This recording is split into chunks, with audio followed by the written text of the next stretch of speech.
Hi friends, എവർക്കും Kunjus കിച്ചണിലേക്ക് സ്വാഗതം. എല്ലാവർക്കും സുഖമെന്ന് കരുതുന്നു. ഇന്നത്തെ നമ്മുടെ റെസിപ്പി കാടമുട്ട കൊണ്ടുള്ളതാണ്. അപ്പം നമുക്ക് വീഡിയോയിലേക്ക് പോകാം. വീഡിയോയിലേക്ക് പോകുന്നതിന് മുമ്പായിട്ട് എൻ്റെ ചാനൽ ഇതുവരെ സബ്സ്ക്രൈബ് ചെയ്യാത്ത കൂട്ടുകാരുണ്ടെങ്കിൽ പ്ലീസ് എല്ലാവരും ഒന്ന് സബ്സ്ക്രൈബ് ചെയ്ത് എന്നെ ഒന്ന് സപ്പോർട്ട് ചെയ്യണം. വീഡിയോ ഇഷ്ടമായെങ്കിൽ ലൈക്ക് ചെയ്യണം, ഷെയർ ചെയ്യണം. അപ്പം നമുക്കിനി ഡീറ്റെയിൽ ആയിട്ട് വീഡിയോയിലേക്ക് പോകാം. അപ്പം നമ്മൾ അതിനായിട്ട് ഒരു മിക്സിയുടെ ജാറിലേക്ക് ഒരു 3 അല്ലി വെളുത്തുള്ളി, 3 പച്ചമുളകും ഒരു ചെറിയ കഷ്ണം ഇഞ്ചിയും കൂടെ ചെറുതായിട്ട് അരിഞ്ഞത് ചേർത്ത് കൊടുക്കുകയാണ്. ആ കൂട്ടത്തിൽ നമുക്ക് വേണം 1 ടീസ്പൂണ് മുഴുവൻ മല്ലി. നമ്മളിത് വറുത്തിട്ടൊന്നുമില്ല, നമ്മൾ അതുകൂടി ചേർക്കുകയാണ്. അതുപോലെ തന്നെ 1 ടീസ്പൂണ് പെരിഞ്ജീരകം. അപ്പോൾ ഇനി നമുക്കിതിലേക്ക് കുറച്ച് വെള്ളം കൂടെ ചേർത്ത് കൊടുത്ത് നമുക്കിതൊന്ന് നന്നായിട്ട് അരച്ചെടുത്തുകൊണ്ട് വരാം. അപ്പം നമ്മൾ അതിനായിട്ടൊരു പാത്രം വെച്ചിട്ടുണ്ട്. അതിലേക്ക് നമുക്ക് വെളിച്ചെണ്ണ ചേർത്ത് കൊടുക്കാം. 1 ടീസ്പൂൺ ഉണ്ട്. അപ്പം നമ്മുടെ എണ്ണ ചൂടായിട്ടുണ്ട്. എണ്ണ ചൂടായതിലേക്ക് നമ്മൾ 2 സവോള ചെറുതായിട്ട് അരിഞ്ഞെടുത്തതാണ്. അപ്പം നല്ല കട്ടി കുറച്ചാണ് അരിഞ്ഞിരിക്കുന്നത്. ഇത് നമുക്കിതിലേക്ക് ചേർത്ത് കൊടുക്കാം.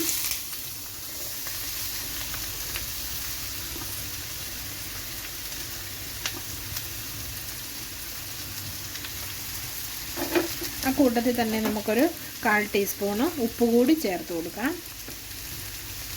ഇനി നമുക്കിത് നന്നായിട്ടൊന്ന് ഇളക്കി യോജിപ്പിക്കാം. ഇനി നമ്മുടെ സവോളയൊന്ന് വാടി വരുന്നിടം വരെ നമുക്ക് വെയിറ്റ് ചെയ്യാം. അപ്പം നമ്മുടെ സവോള ഇതിൻ്റെ വഴന്ന് വന്നിട്ടുണ്ട്. ആ സമയം നമ്മളിതിലേക്ക് ചേർക്കുന്ന ഒരു 3 വറ്റൽമുളകാണ്. ചെറിയ വറ്റൽമുളകാണ്, വലിയ എരിവില്ലാത്തതാണ്. അപ്പം നമുക്കിതിലേക്ക് നമ്മൾ നേരത്തെ അരപ്പൊടി ഇതിലേക്ക് ചേർത്ത് കൊടുക്കാം. നമ്മളിനി മിക്സിയുടെ ജാറ് കഴുകി ആ വെള്ളം കൂടി ഇതിലേക്ക് ചേർത്ത് കൊടുത്തു. ഇനി നമുക്ക് നന്നായിട്ട് ഇളക്കി ഒന്ന് മിക്സ് ചെയ്ത് നന്നായിട്ടൊന്ന് ഇതിൻ്റെ പച്ചമണമൊക്കെ ഒന്ന് മാറുന്നിടം വരെ നമുക്കൊന്ന് ഇളക്കി കൊടുക്കാം. അപ്പം നമ്മുടെ ഇഞ്ചി വെളുത്തുള്ളിയുടെയൊക്കെ ആ പച്ചമണമൊക്കെ ഒന്ന് മാറി വന്നിട്ടുണ്ട്. ഈ സമയം നമ്മൾ ചേർത്ത് കൊടുക്കുന്നത് 1 തക്കാളിക്കാണ്, ചെറുതായിട്ട് അരിഞ്ഞതാണ്. നമുക്കിതിലേക്ക് ചേർത്ത് കൊടുത്ത് നമ്മുടെ തക്കാളിക്ക് ഒന്ന് വെന്ത് വരുന്നിടം വരെ നമുക്കൊന്നുകൂടി ഇളക്കി കൊടുക്കാം. അപ്പം നമ്മുടെ സവോളയും നമ്മുടെ തക്കാളിയൊക്കെ ഒന്ന് സോഫ്റ്റ് ആയിട്ടുണ്ട്. അപ്പം നമ്മൾ ഈ സമയത്ത് നമ്മളിതിലേക്ക് പൊടികൾ ചേർത്ത് കൊടുക്കുകയാണ്. ഞാനൊരു 1/4 ടീസ്പൂണ് മഞ്ഞൾപ്പൊടി ചേർത്ത് കൊടുത്തു. ഇനി അതുപോലെ തന്നെ നമുക്കിനി അടുത്തായിട്ട് വേണ്ടത് മുളക് പൊടിയാണ്. ഒരു 2 ടീസ്പൂണ് മുളക് പൊടി നമുക്ക് ചേർത്ത് കൊടുക്കാം.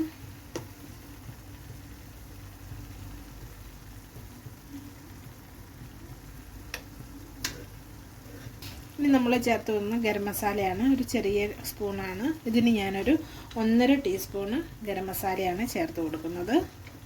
ഇനി നമുക്ക് ഈ പച്ചമണമൊക്കെ ഒന്ന് മാറുന്നിടം വരെ നമുക്കൊന്ന് നന്നായിട്ടൊന്ന് ഇളക്കി കൊടുക്കാം.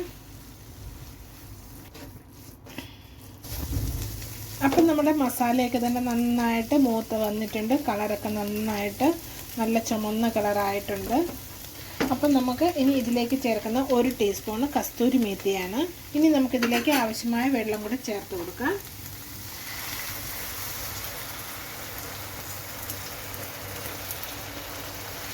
നമുക്ക് നന്നായിട്ടൊന്ന് ഇളക്കി ഒന്ന് മിക്സ് ചെയ്യാം.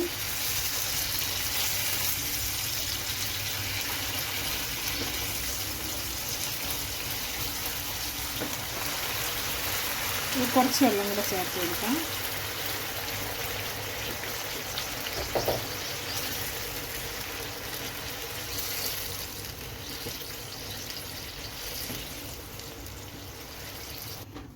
അപ്പം നമുക്ക് നമ്മുടെ കറിയുടെ ഉപ്പൊക്കെ എങ്ങനെയുണ്ടെന്ന് നോക്കാം. ഉപ്പ് കുറവാണെന്നുണ്ടെങ്കിൽ നമുക്ക് ഈ സമയത്ത് ചേർത്ത് കൊടുക്കാം. നമ്മുടെ കറിക്ക് ഓൾറെഡി ഉപ്പ് കുറവാണ്, നമ്മൾ ആദ്യം മാത്രമേ ഉപ്പ് ഒഴിച്ചിട്ടുള്ളായിരുന്നു. അപ്പോൾ നമുക്ക് ഉപ്പൂടെ ചേർത്ത് കൊടുക്കാം. ഒരു 1/2 ടീസ്പൂൺ ഉപ്പ് കൂടി നമുക്ക് ചേർത്ത് കൊടുക്കാം. നമുക്ക് നന്നായിട്ടൊന്ന് ഇളക്കി ഒന്ന് മിക്സ് ചെയ്യാം. അപ്പോൾ നമുക്കിനി നമ്മുടെ കറി ഒന്ന് അടച്ചു വെച്ചൊരു 2-3 മിനിറ്റ് ഒന്ന് വേവിച്ചെടുക്കാം.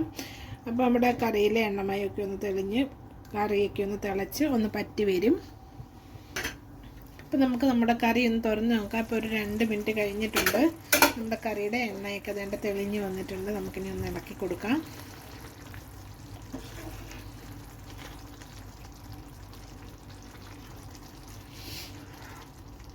കറിയൊക്കെ നന്നായിട്ട് പറ്റി. ഇനി നമുക്ക് ഈ സമയം ചേർക്കേണ്ടത് നമ്മൾ പുഴുങ്ങി വെച്ചിരിക്കുന്നത് കാടമുട്ടയാണ്.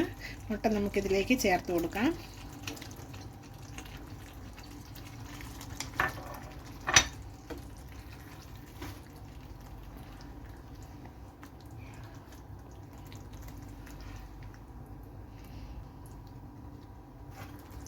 ഇനി നമുക്ക് ഇതിലേക്ക് കറിവേപ്പില ചേർത്ത് കൊടുക്കാം.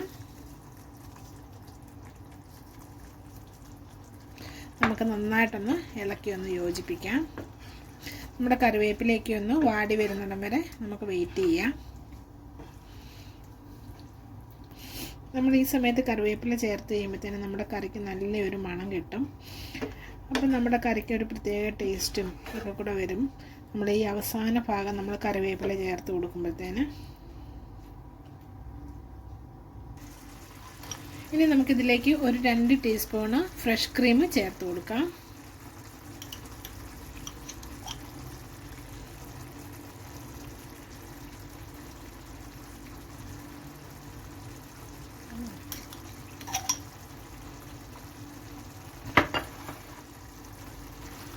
അപ്പോൾ ഇളക്കി ഒന്ന് നന്നായിട്ടൊന്ന് യോജിപ്പിക്കാം.